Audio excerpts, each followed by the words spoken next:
Thomas, Percy and the Post Train is the 12th episode of the third series, based on the magazine stories The Post Train and After the Last Train, written by Andrew Brenner. This is another episode that's extremely popular among the Thomas community, and it starts off a trope that's continued on for the series onwards. But I'll go into details about those after I go through the story. Late at night on the Island of Sodor, after all the other engines have gone asleep in their sheds, an engine can still be heard in the distance carrying the Post Train. Thomas pulls 2 vans while Percy pulls the other 2 vans as the loads are too much for one engine to pull alone. Letters and parcels are loaded into trucks at both harbours before Thomas and Percy begin their journeys, travelling through the now silent stations making deliveries. Sometimes the light of the full moon on a clear night will light their way for them, or sometimes it will be so foggy that Thomas and Percy cannot even see the stars, but lamps will always be out to guide them on their way. Regardless of the weather, the 2 tank engines are happy to be entrusted with such an important job. Percy is left waiting for Henry due to the mainland mail ship being delayed. However, Henry finally gets the letters to him and the post train is filled.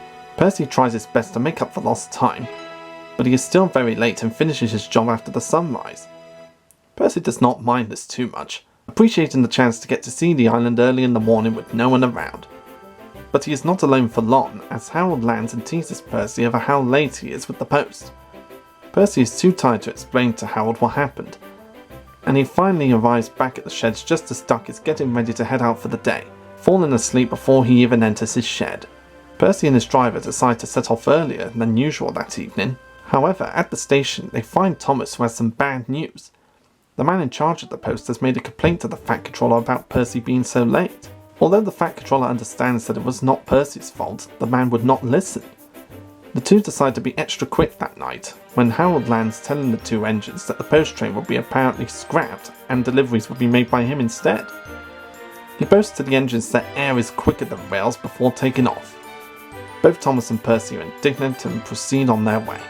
That night everything runs perfectly and the 2 engines make very good time with all their deliveries. At a station, Thomas and his crew notice a man who had missed his train, waiting cold and alone on the platform.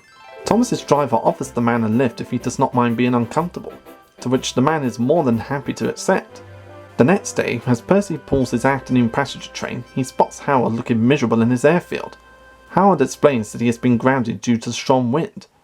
Percy takes a chance to get his own back for earlier teasing by telling the helicopter that whales work wonders. That evening, the Fat Controller meets Thomas and Percy and reads them a letter from the man who missed his train. He says that the man is very thankful to the 2 engines for their help and the post train is the pride of the line. This makes the 2 engines very happy indeed. This episode is regarded among many Thomas fans to be a highlight in the TV series, and with good reason. It's the start of the post train for the Island of Sodor, and it would become a staple for the series after this episode, having it making an appearance in various episodes in the TV series, and eventually becoming Percy's permanent job. This episode would also be the debut of the music that is known as the Post Train theme, which has become a staple for the TV series ever since, often playing in scenes where the engines are working late at night. It's just become so popular with the Thomas community that many fans on YouTube have tried to remake their own versions of the theme, and all of those themes that they've done are just so superb. And if you listen to the original theme on the TV series, you can see why they would recreate it so much. It's just such an iconic theme and just feels right for a night train job.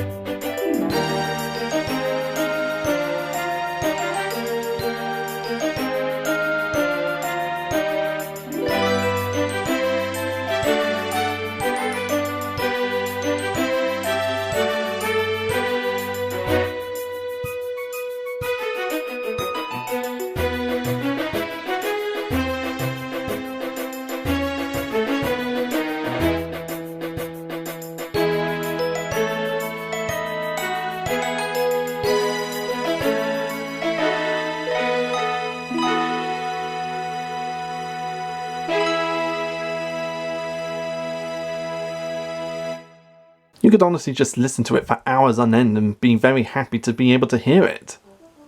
And the track was so popular that Mike and Jr. would eventually make it a sing-along song called Night Train, which is one of the most popular sing-along songs in the franchise. Another reason people love this episode so much is that it's mostly set during the night. Much like the Flying Kipper. Getting to see the island on a nighttime is just such a treat in the TV series. The lighting in the atmosphere is just so gorgeous. It really makes you appreciate the hard work that the people put into it on set, and behind the scenes. The events of this episode were mentioned by Thomas in the 23rd series episode, Wish You Were Here. It's just left that much of an impact on the fans. It also sees the return of Howell's egotistical and cocky side, as he keeps putting Thomas and Percy down about the post train and then eventually boasts about how he'll eventually take over the job, only to have it being thrown back in his face when karma bites him up the arse. It's a really good reminder of how, even though Howell gets along really well with the engines, his attitude and cockiness just gets the better of him sometimes. He's just a great character to work off of. And Thomas and Percy put on the post train at night is the first time we see some engines do nighttime jobs since Ron Road, when Gordon and Edward pull passenger trains late in the evening, and of course the Flying Kipper where Henry the Green Engine pulls the Flying Kipper at night. It just adds to the many jobs the engines could do in Sodor. Thomas, Percy and the Post Train is another great memorable episode with a lovely atmosphere at night time. It's an episode that's remembered by many fans in the Thomas community, and with all those good reasons that I've listed. It's definitely worth rewatching time and time again.